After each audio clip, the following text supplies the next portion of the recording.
Hey everyone, Tyson the Subaru specialist from Subaru Prince George here. Today we're taking a look at the Cascade Green Silica Forester Limited. Now, this is a really hard color to capture well. Photos, video, it really doesn't do it justice.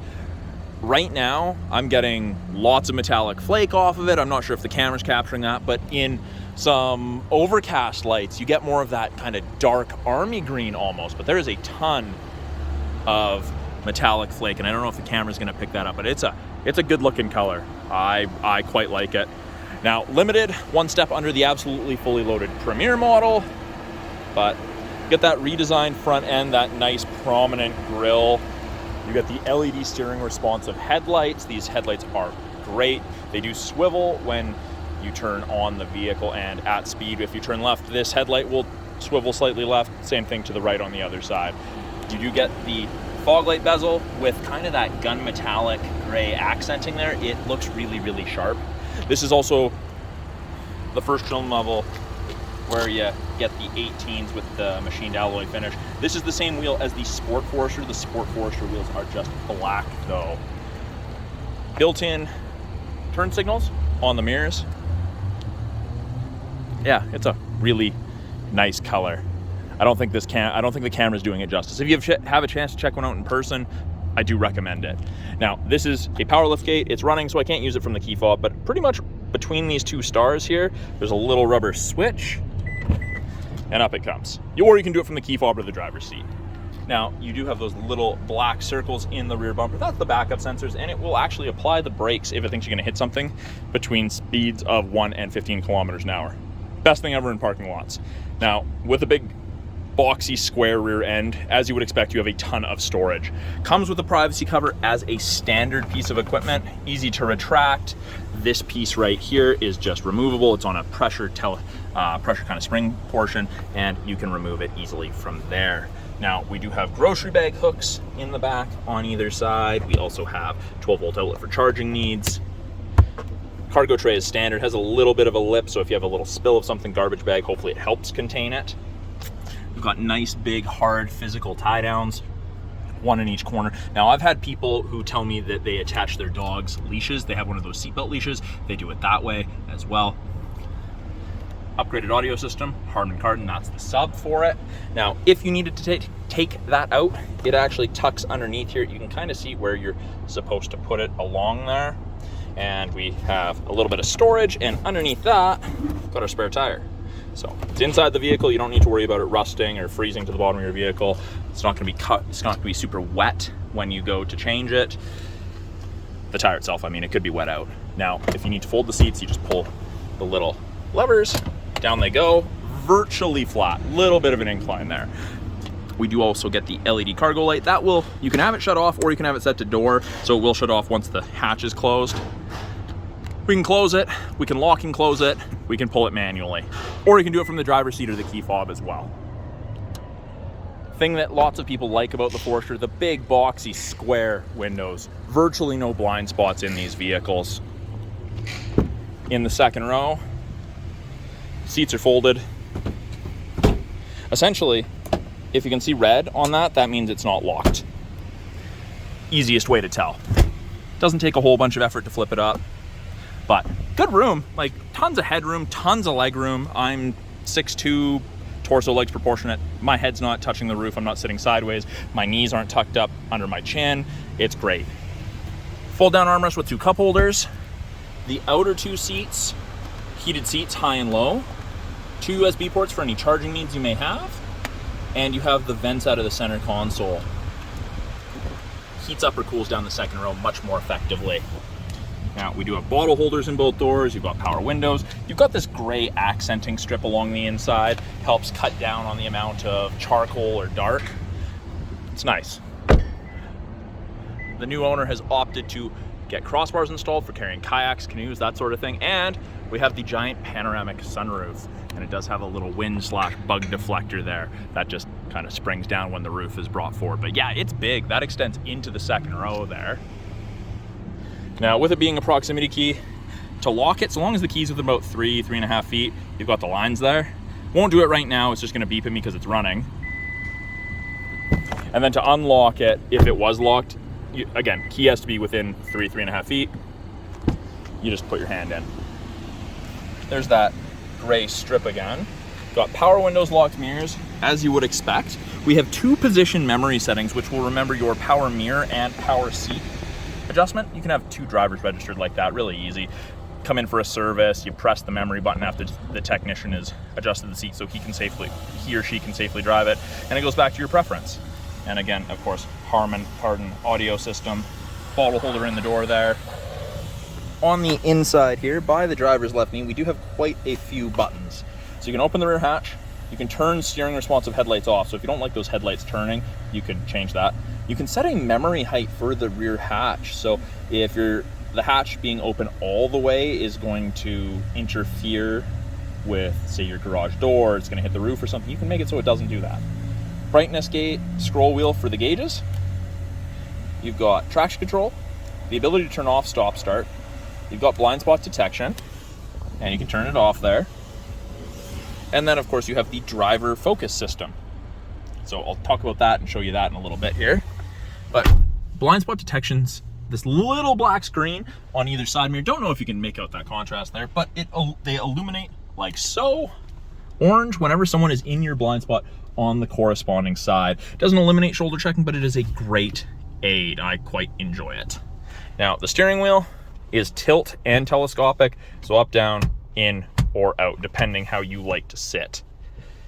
Of course, headlights, auto, you've got fog lights as well there, but it's the default to auto. You can't accidentally drive around with your headlights off.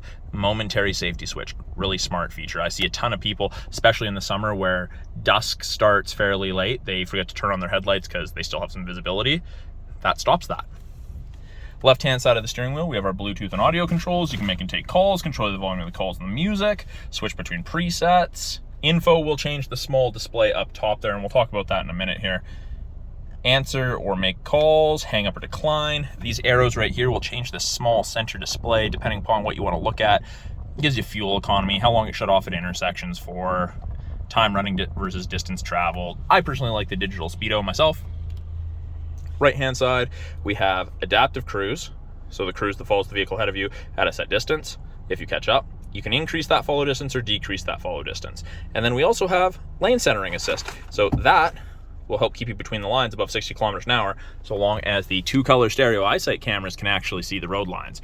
That's a great feature for long drives. Most people find themselves fatigued towards the end of a long day of driving, maybe wander in their lane. That's where this comes in handy. And when you turn that on, you get that little image of the steering wheel. And if the cameras can see the road lines, those gray lines will illuminate white. We also have the adaptive cruise with 1 bar all the way up to 4. 4 is the most. 4 bars, 100 feet is 150 to 180 feet behind the vehicle ahead of you. It's very, very handy. 2 different drive modes. You've got intelligent and sport. Intelligence for everyday. Sport is for more spirited driving. Changes your torque curve, your throttle response, how high your RPMs sit. You go faster sooner, essentially. And then, of course, heated steering wheel. Does not heat between the seams. Just kind of where you're supposed to keep your hands. There's a little break right there, but it gets cooking. It's up to about 40 degrees Celsius. It's really hot. Best thing ever in the winter. Don't need that today. It's a little warm for that.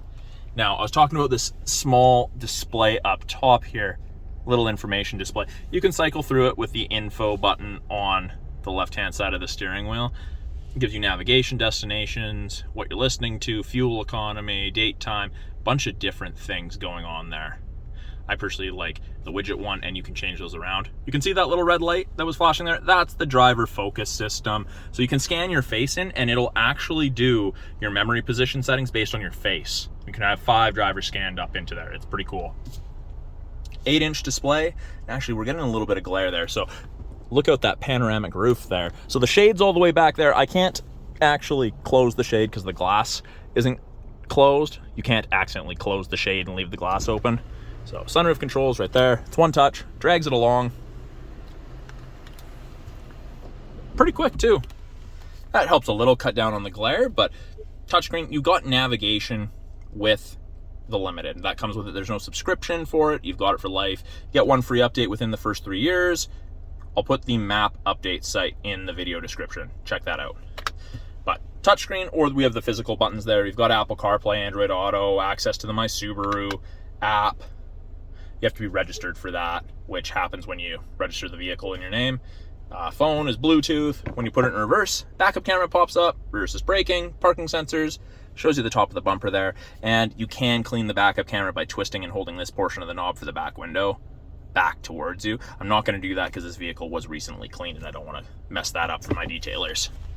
Down below, we have dual zone climate control, driver's side temp, passenger side temp, fan strength, max AC, mode will change where airflow's coming from, and I missed it. It said, do I want to register, because I'm not registered in there. But you can see that it displays the climate is low there on one side, and now it's going from 15 all the way up to 30. Freezing to tropical, easy to sync it back to just driver controlled. Turn that up because it is a little warm. Yeah, 31 degrees Celsius in the sun. A little warm today. Below these, you've got a media storage cubby. It's rubberized to stop devices from sliding around. 2 USBs, an auxiliary, and a 12-volt outlet for charging. So the USBs will do charging, allow you to listen to music, allow you to do Apple CarPlay or Android Auto. The aux cord just does music if your phone still has an aux port. Automatic transmission. We do have a manual mode that will allow you to use your paddles up and down to select your own gear. Parking brakes are electronic. Auto vehicle hold is like a brake holder for construction traffic.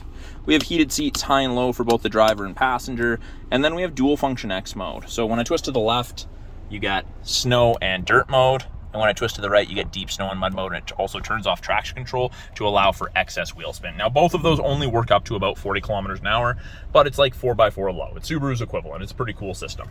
Works really well if you have the chance to try it out. This is my favorite feature in any vehicle ever.